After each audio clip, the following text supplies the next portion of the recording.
5व्या नंबरची कन्या आहे गती. गतीचं लग्न झालं आहे पुलह ऋषी बरोबर. कर्मश्रेष्ठ वर्यांस आणि सहिष्णू नावाचे ऋषी झाले. 6व्या नंबरची कन्या आहे क्रिया. क्रियाचं लग्न झालं आहे क्रतू ऋषी बरोबर. या क्रियाच्या पोटी 60,000 मुलांचा जन्म झाला, ज्यांना आपण वालखिल्य ऋषी म्हणतो. 8व्या नंबरची कन्या आहे अरुंधती. या अरुंधतीचं लग्न वसिष्ठ ऋषी बरोबर झालं आहे. अरुंधतीच्या पोटी 100 मुलांचा जन्म झाला, त्या 100 मुलांचा विश्वामित्र यांनी नाश केला होता. 9व्या नंबरची सर्वात लहान मुलगी आहे ख्याती. ख्यातीचं लग्न झालं आहे भृगु ऋषी बरोबर. या ख्यातीच्या पोटी 4 मुलं झाले आहे. नंबर 1 धाता, 2 विधाता, 3 कवी आणि 4थ्या नंबरचा मुलगा आहे श्री. त्यामध्ये धाता, धाताच्या घरी मृकुंडचा जन्म झाला आणि मृकुंडच्या घरी मार्कंडेय ऋषीचा जन्म झाला. ज्या मार्कंडेय ऋषीनं ओम त्र्यंबकम यजामहे सुगंधिम पुष्टिवर्धनम उर्वा रुक्मिव बंधनान मृत्योर मोक्षीय मामृतात या महामृत्युंजय मंत्राची रचना केली. ज्या मार्कंडेय ऋषीनं भगवान स्वामीनारायण यांचे नामकरण संस्कार केले. भृगु ऋषीचा 2ऱ्या नंबरचा पुत्र आहे विधाता. त्याच्या घरी प्राण आणि वेदशिराचा जन्म झाला. 3ऱ्या नंबरचा मुलगा आहे कवी. त्याच्या घरी शुक्राचार्याचा जन्म झाला. 4थ्या नंबरचा मुलगा आहे श्री. या श्रीच्या वंशमध्ये जमदग्नीचा जन्म झाला आणि जमदग्नीच्या घरी भगवान परशुरामाचं प्रागट्य झालं. बडा अद्भुत देव होती का वंश विस्तार बता के सबसे छोटी बच्ची प्रसूती. प्रसूतीचा वंश विस्तार दाखवला आहे. या प्रसूतीचं लग्न झालं आहे दक्ष प्रजापती बरोबर. दक्ष प्रजापतीच्या घरी 16 मुलीचा जन्म झाला. 16 मधून 3 मुलीचं लग्न, 13 मुलीचं लग्न धर्म प्रजापती बरोबर झालं. 1 अग्निदेवाला दिली आहे, 1 भगवान सदाशिवला दिली आहे आणि 1 पितृगणांना दिली आहे. अग्नी बरोबर ज्या मुलीचं लग्न झालं आहे तिचं नाव आहे स्वाहा. स्वाहाच्या पोटी पावक, पवमान आणि शुचीचा जन्म झाला. ज्या 13 मुली धर्म प्रजापतीला दिल्या आहे त्यामध्ये एकाचं नाव आहे मूर्ती. या मूर्तीच्या पोटी भगवान नरनारायण देवाचं प्रागट्य झालं. बोलिये श्री नरनारायण देव जय. स्वधा नावाची पुत्री जे पितृ बरोबर लग्न झालं होतं, या स्वधाच्या घरी 3 मुलीचा जन्म झाला. स्वधाच्या घरी 3 मुलीचा जन्म झाला. धन्या, मेना आणि कला. या तिघीची कथा शिवपुराणामध्ये विस्तृत दाखवली आहे. बड़ी अद्भुत ये तीनों बहनों की कथा है. धन्याच्या घरी धन्याचं लग्न झालं आहे मिथिलेश महाराज जनक बरोबर. ज्या धन्याच्या घरी मां जानकीचं आगमन झालं. 2ऱ्या नंबरची आहे मेनावती. या मेनाचं लग्न झालं आहे हिमालयच्या घरी. ज्या मेनावतीच्या पोटी मां पार्वती, जगदंबा पार्वतीचा जन्म झाला. आणि नंबर 3 कलावती. या कलावतीचं लग्न द्वापर युगामध्ये वृषभान नावाच्या गोप बरोबर झालं आहे. ज्या कलावतीच्या पोटी रासेश्वरी राधाचं प्रागट्य झालं आहे. सर्वात लहान दक्षची पुत्री आहे सती. हे परीक्षित सतीचं लग्न झालं होतं शिव बरोबर, पण सती वंशरहित होत्या. सतीच्या घरी संतती झाली नव्हती, कारण सतीचं अकाळ मृत्यू झालं होतं. सतीनं अग्निस्नान केलं होतं. आपण जे भागवत कथा ऐकत आहे, एक कथा शुकदेव आणि परीक्षितची चालू आहे, एक विदुर आणि मैत्रेयची पण चालू आहे. परीक्षित महाराजानं प्रश्न केला आहे, भवेशीलवतां श्रेष्ठे दक्षो दुहितृवत्सलः विद्वेषम करोत् कस्मात् धनहत्यात्मजा सतीम्. परीक्षित महाराजाचा प्रश्न आहे, सतीनं अग्निस्नान का केलं? सतीचं अकाळ मृत्यू का झालं? काय कारण? शुकदेवजी महाराज म्हणतात, परीक्षित, सती आणि दक्षच्या मध्ये वेर झालं होतं. हे तर पिता आणि पुत्रीचा संबंध होता त्यांच्यामध्ये. वेर कसं झालं? दक्ष प्रजापतीची कथा चतुर्थ स्कंधामध्ये दाखवली आहे. कथा बडी अद्भुत आहे. कथाचा प्रारंभ रामायणामध्ये आहे, रामचरित मानस मध्ये आहे. सतीला घेऊन भगवान शिव अगस्त्य ऋषीच्या आश्रमामध्ये कथा श्रवणासाठी गेले होते. अगस्त्य तिथे शिव आणि सतीचं स्वागत केलं आहे अगस्त्य ऋषी यांनी. अगस्त्य ऋषीनं चरणवंदना केली शिवला. सतीच्या मनात पूर्वग्रह झाला, अरे हा ऋषी तर आमचे पाय पकडतो, हा ऋषी आमचा चरण स्पर्श करतो, हा आम्हाला काय कथा सांगेल. पूर्वग्रह झाला. आणि पूर्वग्रह असा भयंकर राहतो. पूर्वग्रहाची काही औषधे नाही. सतीनं रामकथाचं श्रवण नाही केलं. होते रामकथामध्ये, पण चित्त कथेत नव्हतं. त्यांना जायचं होतं फिरायला, आणि शिव घेऊन आले कथा मंडपामध्ये. पत्नी म्हणाली, चला आज आपण नगरपालिकेच्या उद्यानामध्ये फिरायला जाऊ, तिथे पाणीपुरी खाऊ. पिझ्झा हट मध्ये जाऊ, तिथे पिझ्झा खाऊ. आणि तिला बळजबरीनं तुम्ही जर कथा मंडपामध्ये घेऊन या तर काय स्थिती होईल? चित्त राहेल इथे, शरीर यहां होगा लेकिन मन यहां नहीं होगा. ये स्थिती सती की थी. सतीला फिरायला जायचं होतं आणि भगवान शिव रामकथा श्रवणासाठी घेऊन आले. सतीनं रामकथेचं श्रवण नाही केलं. माहित पडलं नाही राम कोण आहे, राम तत्व काय आहे. रामची परीक्षा घेतली. भगवान सदाशिवानं सतीचा त्याग केला. 88,000 वर्षपर्यंत भगवान शिवची समाधी चाललेली आहे. सतीनं रामाला प्रार्थना केली, प्रभू माझ्यावर कृपा करा, शिव समाधी तोडा, नाहीतर या शरीरामध्ये जो प्राण आहे तो प्राण बाहेर काढून घ्या. बिना शिव के जिंदा रहना अब मुश्किल है. परमेश्वर नारायणानं प्रार्थना ऐकली. भगवान सदाशिव जागृत झाले.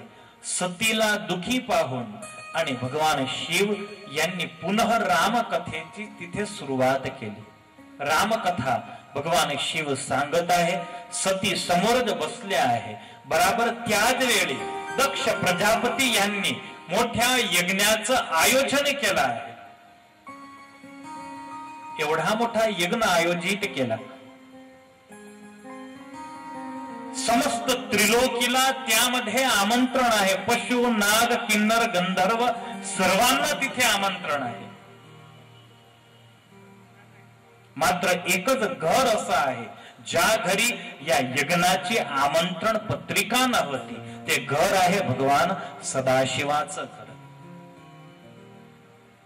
सर्वात लाडली होती सती, पण शिव बरोबर शत्रुता झाल्यामुळे दक्ष प्रजापतीनं सतीला पण स्वतःची शत्रू समजली आहे.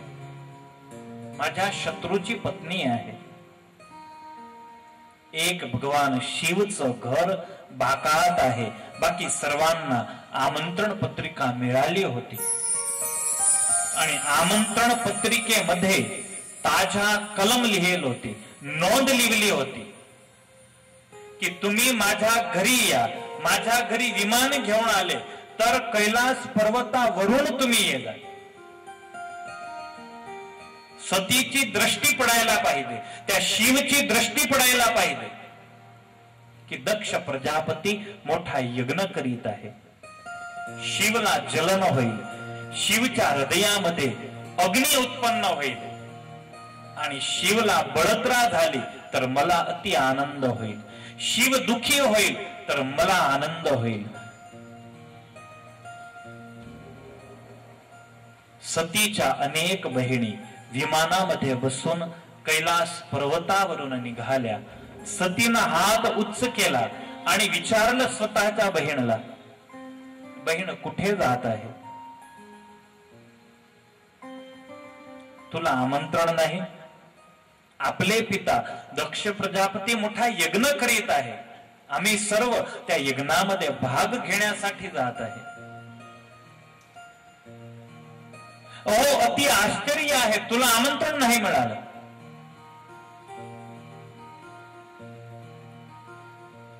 सती म्हणाली की आता आमच्या घरी कोणी पोस्ट मास्टर यायला तयार नाही, कारण आमच्या इथे भूतावळ राहते.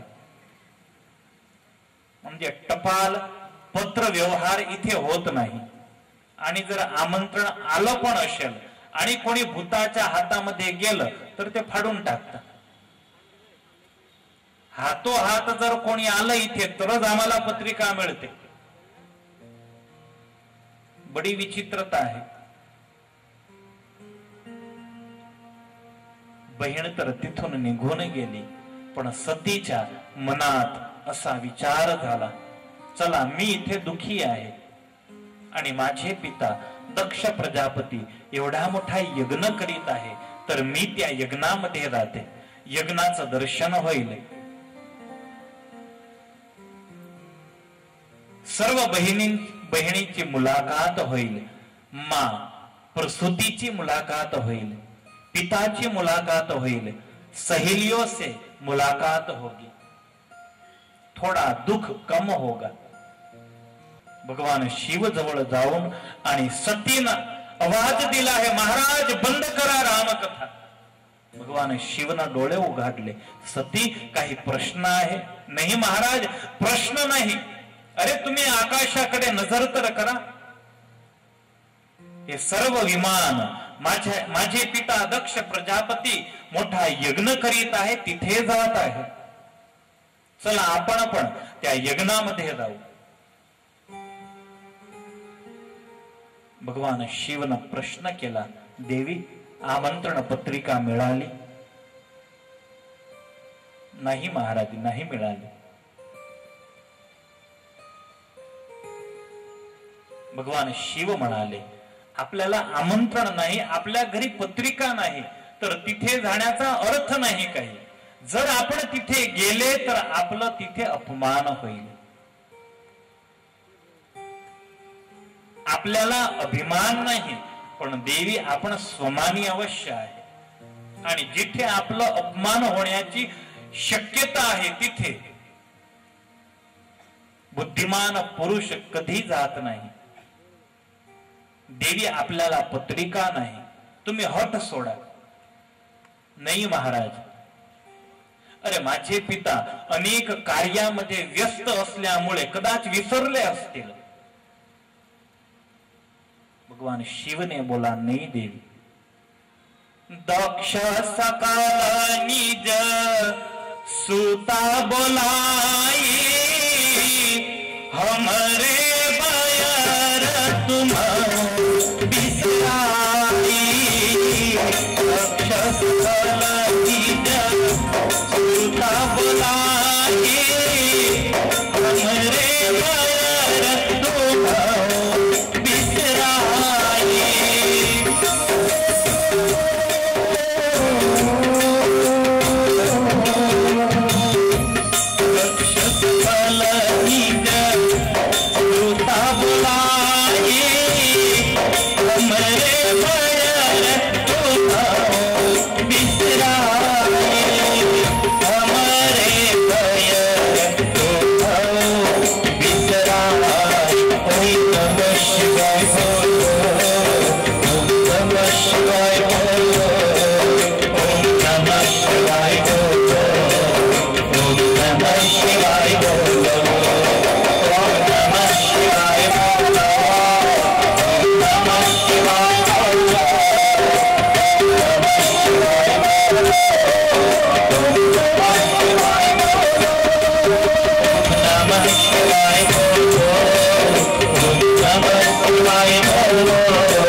आपल्याला आमंत्रण नाही.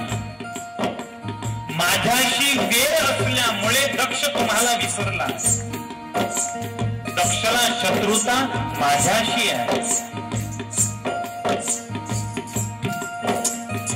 1,00,000 वर्ष झाले, आजपर्यंत भगवान शिवनं कधी या गोष्टीचा उल्लेख केला नव्हता.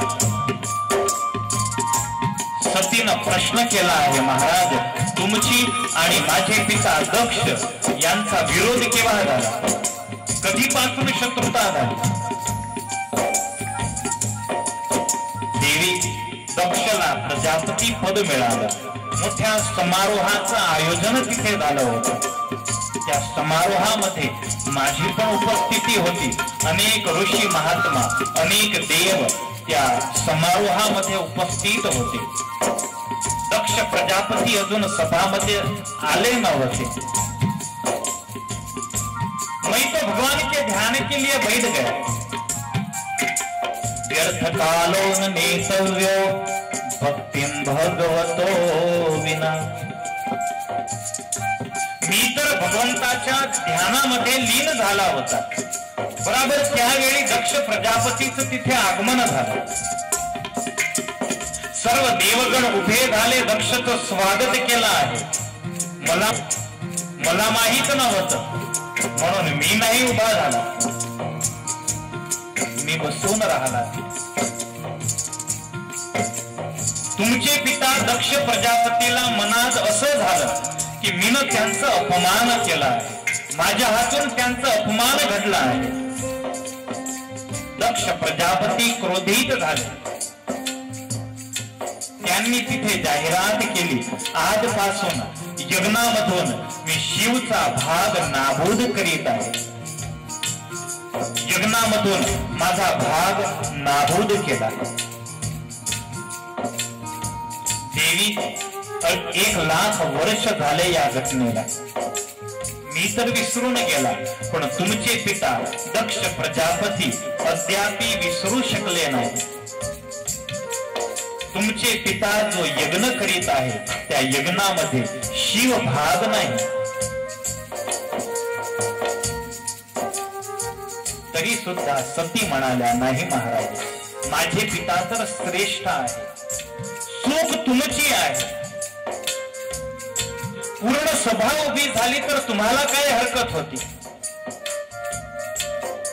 भगवान शिव म्हणाले, देवी मुझे पता नहीं था तेरा बाप इतना घमंडी होगा. अगर पता होता मैं दरवाजे तक जाता, उसको साष्टांग दंडवत करता. मुझे पता नहीं था, मला माहित नव्हतं दक्ष प्रजापती इतका मोठा अभिमानी असेल.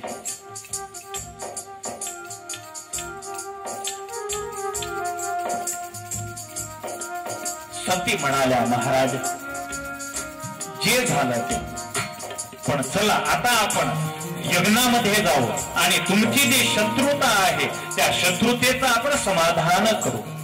भगवान शिव ने कहा, मैं नहीं आ सकता. ज्या जागेवर माझा अपमान होईल तिथे मी कधी जात नाही. देवी, मी अभिमानी नाही, मी स्वमानी आहे आणि माझी आज्ञा आहे, तुम्ही पण तिथे नको जा. ये मेरा आदेश है, मेरी आज्ञा आहे. रामकथा तिथेच राहिली. सती घरामध्ये गेल्या आणि घरामध्ये पात्राचा आवाज येऊ लागला. जोर जोरानं द्वार बंद होण्याचा, खिडकी बंद होण्याचा आवाज येऊ लागला. भगवान शिव ने सोचा, ये यहाँ रहेगी तो यहाँ जल के मरेगी, बाप के घर जाएगी तो वहां जल के मरेगी. मरना इसका निश्चित है. कारण सती आता क्रोधित झाल्या आहे. माहेरी जाण्याची रजा नाही मिळाली आणि अग्निस्नान केलं. अशा अनेक घटना आपल्याला वर्तमानपत्रामध्ये मिळतात. ही घटना 23 लाख वर्षापूर्वी कैलास पर्वतावर घडली आहे. भगवान शिवनं रजा दिली आहे, सती जा, पण यज्ञ दर्शन करून तुम्ही परत व्हा. सती तयार झाल्या आहे. सतीचा सामान पण भगवान शिवनं तयार करून दिला आहे. एक कमळचं फूल होतं, ते कमळचं फूल दिलं आहे. मेणाचं पिंजर होतं, ते मेणाचं पिंजर दिलं आहे. सतीला बन्सरी वादनचा शौक होता, ते बन्सरी पण भगवान शिवनं दिली आहे. सती शंखनाद करत, तो शंख पण जवळ दिला आहे. मेकअपची मोठी पेटी होती, हे पण घेऊन जा. आता याची काहीच आवश्यकता नाही. शिव को पता है ये वापस नहीं आएगी. सती म्हणाल्या, महाराज अरे मी तर उद्याच परत येणार आहे. नाही, उद्या परत घेऊन येणार, पण आज घेऊन जाईल. भगवान शिव ने सोचा, अगर ये घर में रहेगी तो ये चीजें देखकर सती की याद मुझे जीने नहीं देगी. ले जाओ साथ में.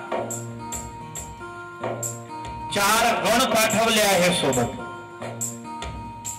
सती निघाल्या आहे.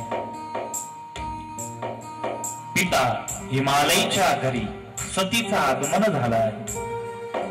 दक्ष प्रजापतीनं जाहिरात केली होती, सतीला आमंत्रण नाही, तरी सुद्धा जर सती इथे आली तर सती समोर पाहायचं नाही, सतीशी बोलायचं नाही.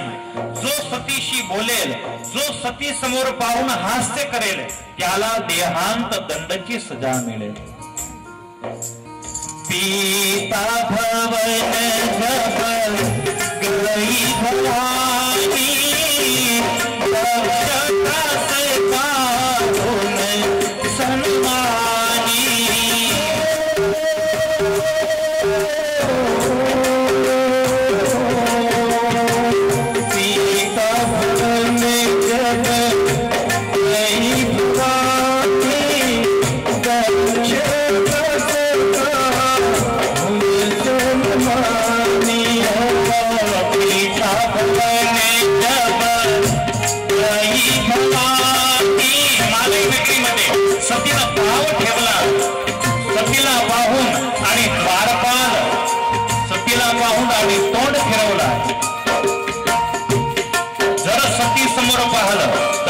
प्रजापति देहांत दंड की सजा दे.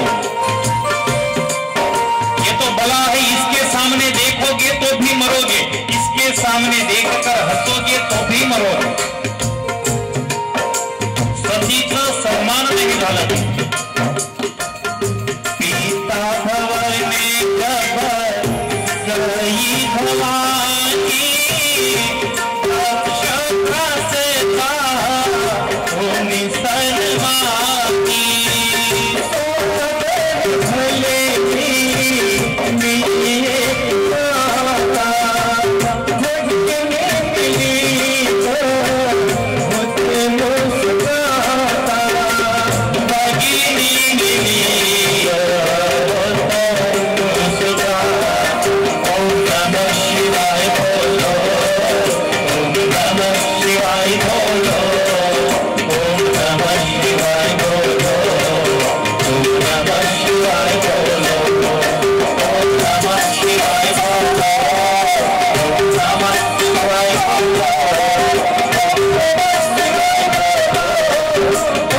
घोर अपमान झाला.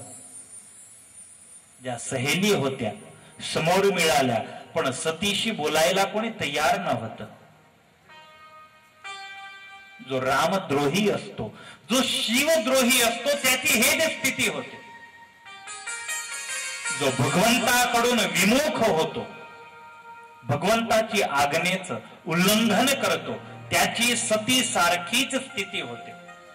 शिवनं नाही सांगितलं होतं तरी सुद्धा बळजबरीनं सती आले होते. किसी ने सन्मान नहीं दिया. राजमहलामध्ये गेले. सतीला अति आश्चर्य झालं आहे. पूर्वी अनेक वेळा मी इथे आली, अरे मला पाहून आणि द्वारपाळ धावत येत इथे, माझ्या हातामधून सामान उचकून घेत, पण आज माझ्याशी कोणी बोलायला तयार नाही, माझ्या समोर कोणी पाहायला तयार नाही. राजमहलामध्ये गेली तर नोकर नोकराणी हे सर्व सतीला पाहून आणि स्वतःच्या कामात लागले आहे.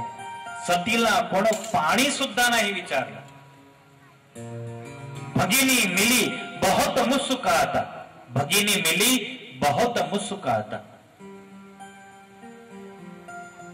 15 बहिणीची मुलाकात झाली, पण एक पण बहीण प्रेमानं बोलायला तयार नव्हती तिथे. क्या बोलेगी, क्यों बोलेगी, ये तो पति का विरोध करके आई है. सतीला दुःख झालं आहे. मां प्रसूती प्रेमानं भेटली आहे. सादर भले ही मिली एक माता, भगिनी मिली बहुत मुस्कुराता. एक मां प्रसूती प्रेमानं मिळाली आहे. सती आनंदित झाल्या. चला, पूर्ण शहर माझं वेरी आहे, पण मां तो मेरी मां आहे. आईचा प्रेम तसाच आहे जसा पूर्वी होता. पण मां प्रसूतीनं सुद्धा पाणीच नाही विचारलं. बेटा पाणी पिया तूने, नहीं पूछा. मां प्रसूती म्हणाली, बेटा सती, तुम्ही परत केव्हा निघणार आहे. आणि सतीच्या हृदयाला आघात लागला आहे. अरे अजून सामान खाल नाही ठेवला, अजून हातामध्ये पिशवी आहे, थैली हाथ में है, अभी नीचे नहीं रखी. पाणी नाही विचारलं आईनं, आणि आई मला विचारते की तू परत केव्हा जाणार. खरोखर भगवान शिव जे म्हणत होते ते सत्य होतं. जहां हमारा अपमान हो वहां बुद्धिमान पुरुष को नहीं जाना चाहिए. आले होते इथे शांततेनं राहायला. चला, शिवनं त्याग केला आहे. काही दिवस पितृग्रही आपण निवास करू, तिथे आपल्याला शांती मिळेल. पण सतीनं विचार केला, याच्यापेक्षा कैलास बरोबर आहे. बस आई, माझ्याजवळ बिलकुल टाइम नाही, मी यज्ञ दर्शन करून आणि आजच परत निघते. पण बेटी, अजून यज्ञाची सुरुवात नाही झाली. तर मां, मी यज्ञ भूमीचं दर्शन घेऊन आणि निघून जाईल. अरे बेटी बहुत देर हो जाएगी, तू जर तिथे जाशील तर उशीर होईल तुला. प्रसूतीची इच्छा होती, यज्ञ सुरू आहे, पण माताची इच्छा आहे की बाप आणि बेटीची मुलाकात न हो. कारण दोघी सारखी प्रकृतीचे आहे. दक्षचे सर्व गुण सतीमध्ये आहे.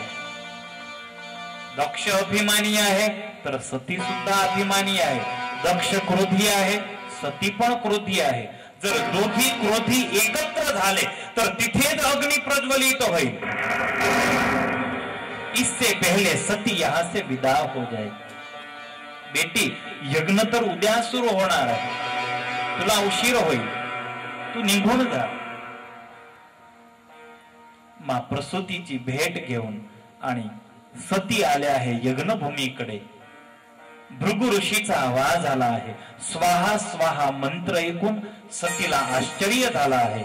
यज्ञ सुरू आहे आणि आई मला म्हणाली यज्ञ उद्या सुरू होणार आहे. झूठ बोलने की वजह क्या होगी. यज्ञ भूमीमध्ये प्रवेश केला तर समोरच दक्ष प्रजापतीचे डोळे बराबर दरवाजा समोरच होते. सतीला पाहून आणि एक अग्नी यज्ञ कुंडामध्ये होता, दुसरा अग्नी दक्षच्या हृदयामध्ये प्रज्वलित झाला. सती जवळ येऊन आणि वंदना करायला लागली. पिताजी, मी तुमची सर्वात लहान मुलगी सती तुम्हाला वंदना करते, प्रणाम करते. दक्षानं तोंड बिघाडलं आहे. सतीकडे पाहायला तो तयार न होता. सतीची दृष्टी गेली आहे सभाकडे. पूर्ण सभा, 33 करोड देव तिथे उपस्थित होते. 2 आसन तिथे खाली होते. एक भगवान विष्णूचं आणि एक ब्रह्माजीचं. शिवचं तिथे नाही आसन होतं. यज्ञभूमीमध्ये शिवचा भाग नव्हता. स्वतःचा अपमान सती विसरून गेले. पतीचं अपमान, शिवचं अपमान सतीनं सहन नाही झालं.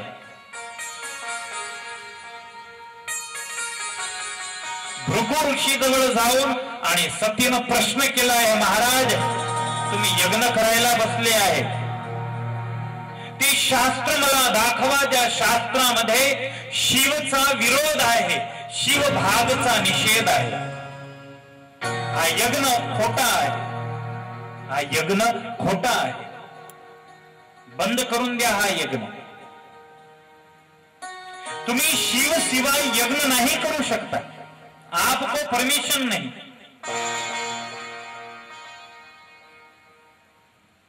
दक्ष प्रजापती सती समोर आला आहे. अरे निर्लज्ज सती, तुम्हाला पत्रिका न होती, तुम्ही इथे कशाला आले? तुमच्या घरी पत्रिका होती का? तुम्हें आमंत्रण नहीं था. शिवचा भाग मी नाबूद केला आहे. आजपासून या पृथ्वीवर जे यज्ञ होतील त्या यज्ञामध्ये शिवभाग नाही राहणार. यज्ञ हे मंगल कार्य आहे आणि शिव अमंगल आहे. शिव मध्ये एक पण मंगल तत्व तुम्ही मला दाखवा. अरे नग्न वेश आहे त्याचा, गळ्यामध्ये मुंड माळा आहे, भूत प्रेतची टोळी सोबत घेऊन आणि शिव फिरतो. त्याला कोणी मानव मिळत नाही तर भूत प्रेतची टोळी घेऊन फिरतो. अशा अमंगल शिवची या मंगल कार्यामध्ये काही आवश्यकता नाही. आज से शिव का भाग मैं नाबूद कर रहा हूं. शिव निंदा सतीनं सहन नाही झाली. तिथे जे देव बसले होते त्या देवांना उद्देशून आणि सती म्हणाले, हे देव, मात्र 5 मिनिट तुमच्या जवळ आहे. ज्याला जिवंत राहण्याची इच्छा आहे ते सभास्थळ सोडून आणि निघून जा. 5 मिनिटानंतर इथे प्रलय होईल. आज से पहले बिना शिव के यज्ञ नहीं हुआ, आज के बाद भी बिना शिव के यज्ञ नहीं हो सकता. शिव हा महादेव आहे आणि महादेवाला सोडून तुम्ही यज्ञ नाही करू शकता.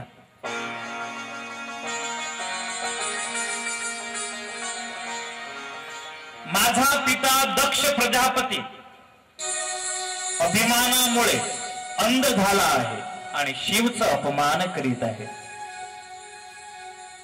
मी भाग्यशाली आहे, मला शिवपती रूपान प्राप्त झाले. माझं मोठं दुर्भाग्य आहे की दक्ष माझा बाप आहे.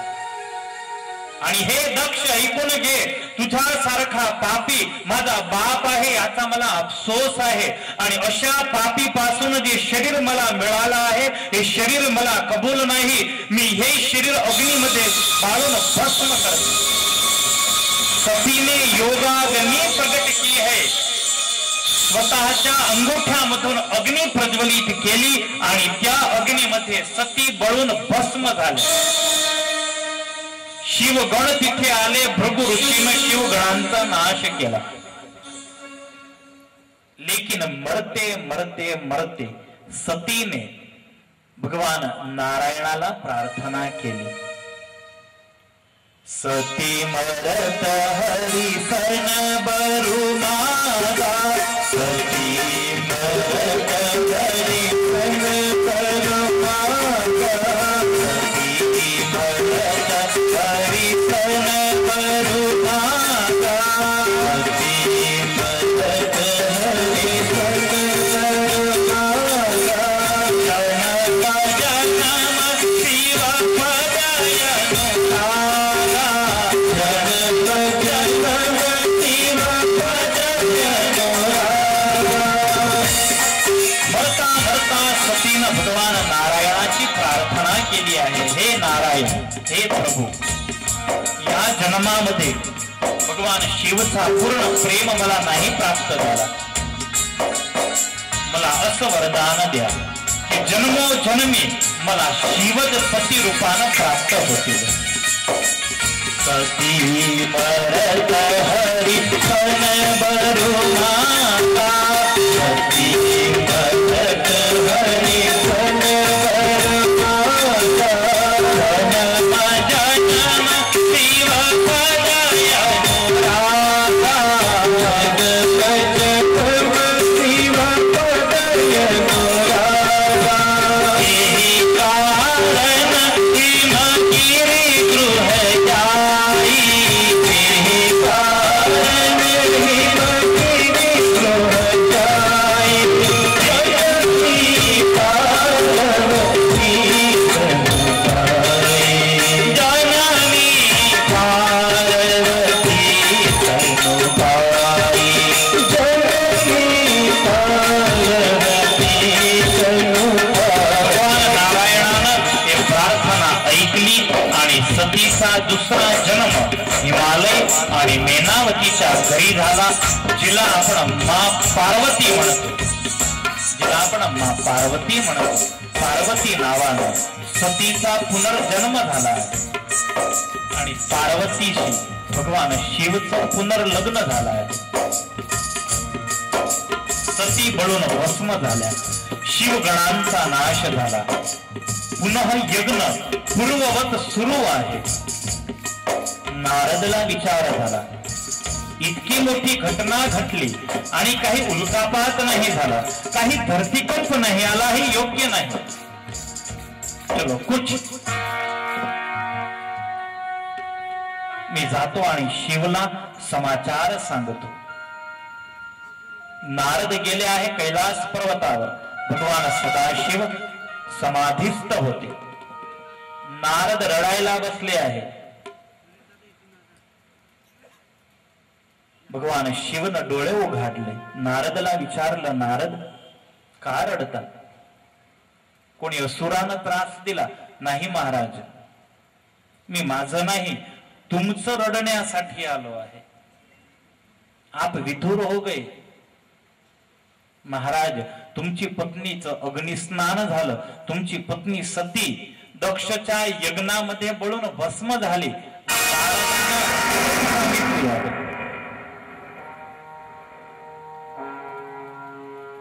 सतीचं मृत्यू ऐकून आणि शिव क्रोधित झाले आहे. लाल खून हो चुकी शिव। नारद को कहा निकल जाओ नारद। नारद निघून गेले।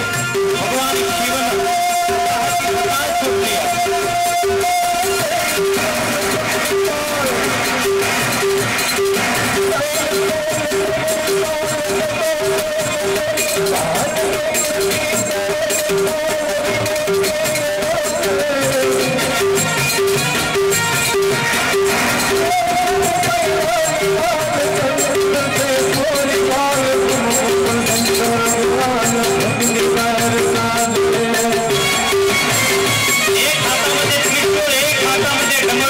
भगवान शिवन तांडव सुरू केला।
तांडव नृत्य सुरू केला आहे।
भगवान सदाशिवानं तांडव नृत्य करून स्वतःची जटाव सोडली आहे आणि जटाचा प्रहार केला आहे पत्थरावर.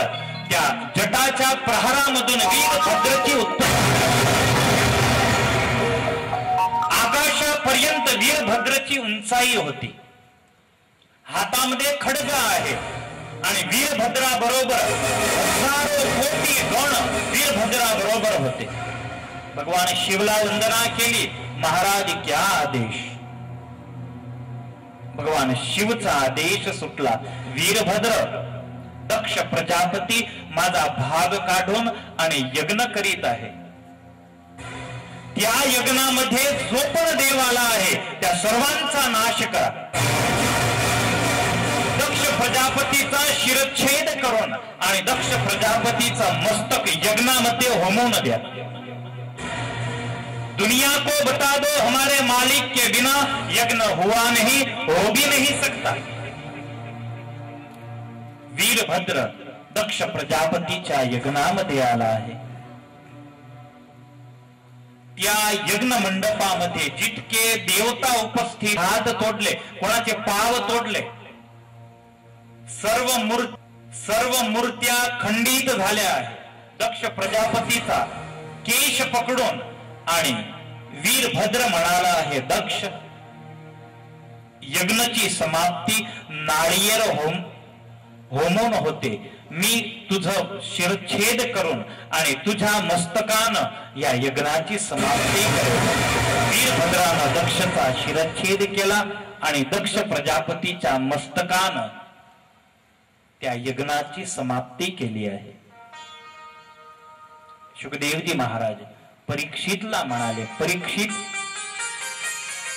शिव आणि दक्षच्या विरोधामुळे सतीचं अकाळ मृत्यू झालं. त्यामुळे सती वंशरहित होत्या. परीक्षित, मनु महाराजला 3 मुली होत्या. त्या तिघी मुलीची वंश परंपरा तुला दाखवली. आता मी तुला मनु महाराजचे जे पुत्र होते त्यांचा वंश विस्तार सांगतो. बड़ी अद्भुत ध्रुव चरित्र की कथा में हमें जाना है. ध्रुव चरित्र मध्ये प्रवेश करण्यापूर्वी आपण 2 मिनिट भगवंताचं नाव स्मरण करू आणि नंतर ध्रुव चरित्रामध्ये आपण प्रवेश करू. कृष्ण कृष्ण कृष्ण कृष्ण कृष्ण कृष्ण हरे कृष्ण कृष्ण कृष्ण कृष्ण कृष्ण कृष्ण हरे कृष्ण कृष्ण कृष्ण कृष्ण कृष्ण कृष्ण हरे कृष्ण कृष्ण कृष्ण कृष्ण कृष्ण कृष्ण हरे कृष्ण कृष्ण कृष्ण कृष्ण कृष्ण हरे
जाये उत्तानपादस्य सुनीतिः सुरुचिस्तयोः सुरुचि प्रेयसी पत्युः नेतराम यत्सुतो ध्रुवः. काही लोक म्हणतात की भगवत प्राप्तीसाठी वयची आवश्यकता आहे. म्हाताऱ्यापणी आम्ही भजन करू असं म्हणतात. लिख के आया है मैं बुढ़ा होने वाला हूं, घर से निकला एक्सीडेंट हो गया मर गया तो क्या लेना.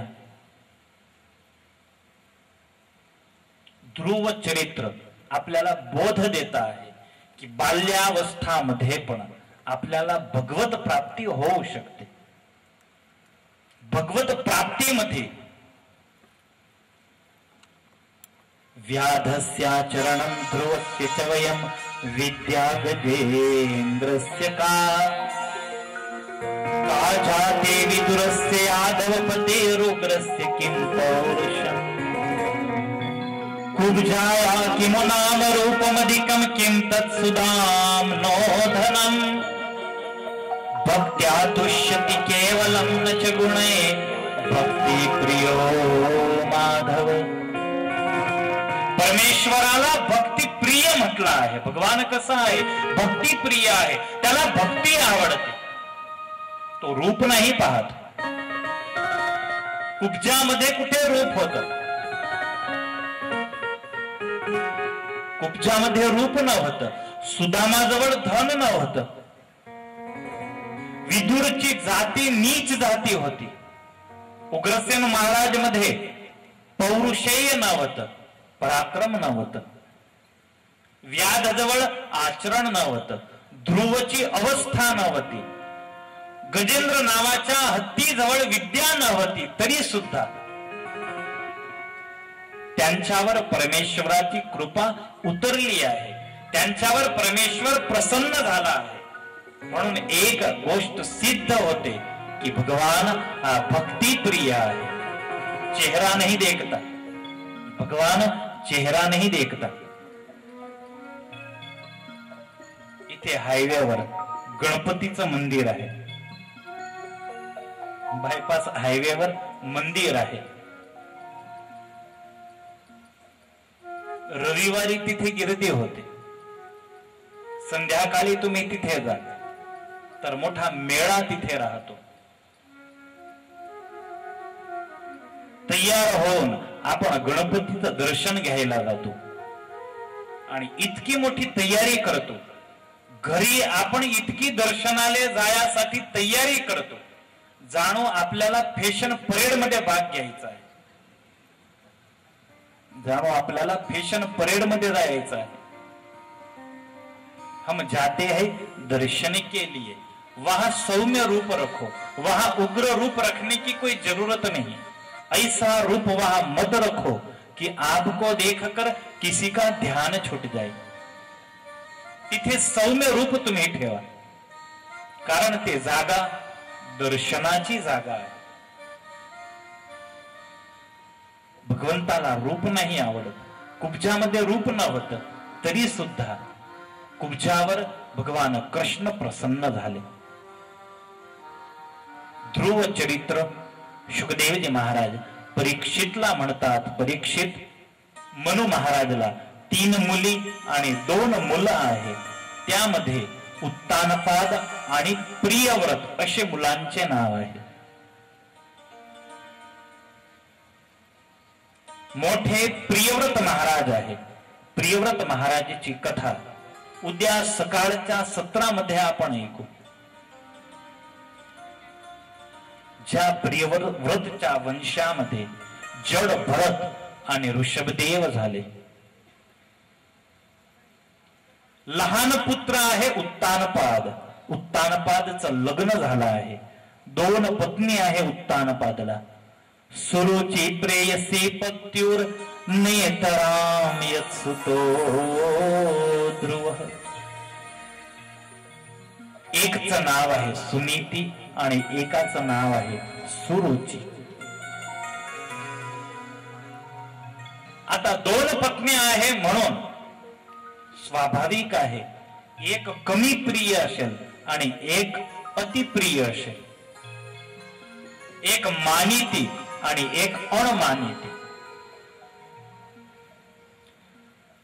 सुरुचीवर अति स्नेह आणि अति प्रेम होता, कारण ती चालाक होती, चबराक होती, युवान होती आणि सुंदर होती. महाराणी सुनीती पण सुंदर होत्या, पण चालाक न होत्या. त्यांच्याजवळ वाचाळता न होती. भोळ्या हृदयीची स्त्री होती, बिलकुल निष्कपट स्त्री होती. आणि अशा स्त्रीच्या पोटीच ध्रुवचा जन्म होतो, जे निष्कपट आहे, जे भगवंताचे भक्त आहे. तिच्या पोटीच ध्रुवचा जन्म होतो. सुरुची हे अतिप्रिय होती आणि सुनीतीवर प्रेम कमी होता. धीरे धीरे धीरे सुरुचीच्या कारणे महाराज उत्तानपादला इतका वैराग्य झाला आहे सुनीतीकडून. निर्णय घेतला त्यांनी सुनीतीचा त्याग करण्याचा निर्णय. सुनीतीच्या जीवनामध्ये भगवंताची भक्ती होती, भगवंताची आराधना होती. जोपर्यंत पुत्र जन्म झाला नव्हता तोपर्यंत अशी आशा होती माझ्या पोटी पुत्राचा जन्म झाल्यानंतर तर महाराज उत्तानपाद मला प्रेम करतील. पण तिचं दुर्भाग्य तिथे पण पुढे आलं. सुनीती आणि सुरुची दोघीच्या घरी एका बरोबरच पुत्र जन्म झाला आहे, म्हणून सुनीती प्रिय नाही होऊ शकल्या. सुनीतीच्या मुलाचं नाव आहे ध्रुव. बड़ा सुंदर अद्भुत बच्चा था, भगवत भक्त था. 2.5 वर्षाची या ध्रुवची वय होती. सुनीती मनात अशी धारणा होती पुत्र जन्म झाल्यानंतर महाराज माझं सन्मान करतील. तिला सन्मान नाही मिळालं. तिथे तिची उपेक्षा झाली, तिथे तिची उपेक्षा झाली, तिरस्कार झाला. अब प्रभु के सिवा, भगवान के सिवा कोई चारा नहीं था, कोई रास्ता नहीं था. शास्त्र म्हणतात की स्त्रीनं जास्ती भजन करायचं, कारण स्त्री को ज्यादा भजन करना. क्यों? लग्नावेळी 4 फेरे तुम्ही फिरतात. धर्म, अर्थ, काम आणि मोक्ष. धर्म, अर्थ आणि काम मध्ये पुरुषला पुढे ठेवतात आणि मोक्षच्या बाबतीत स्त्रीला पुढे ठेवतात. आणि जो महाराज लग्न करवतो तो स्त्रीला हात जोडून आणि विनंती करतो की ताई आता हा डब्बा तुझ्या पाठी जॉईंट केला आहे, याला मुक्ती देण्यापर्यंतची तुझी जबाबदारी आहे. अब भजन करती रहो. अब म्हणून स्त्रिया विशेष भजन करतात, कारण मागे मोठा डब्बा जॉईंट आहे. पुरुषांना फिकर नाही, त्यांना माहीतच आहे की आम्हाला ताणणार इंजिन पॉवरफुल आहे. हम क्यों बेकार में हमारा टाइम बर्बाद करे. स्त्रीला विशेष भजन त्याच्यासाठी करायचं की लग्न केल्यानंतर स्त्री स्वतःच्या सासरवाडीमध्ये जाते आणि तिथे ते पराधीन होते. अपरिचित लोक तिथे राहतात आणि अपरिचित लोकांमध्ये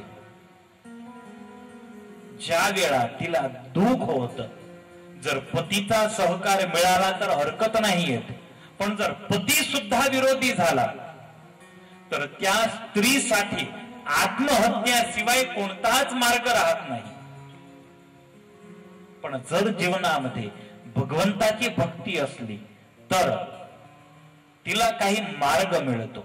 भगवान तिला बळ देतो, भगवान तिला दुःख सहन करण्याची शक्ती देतो.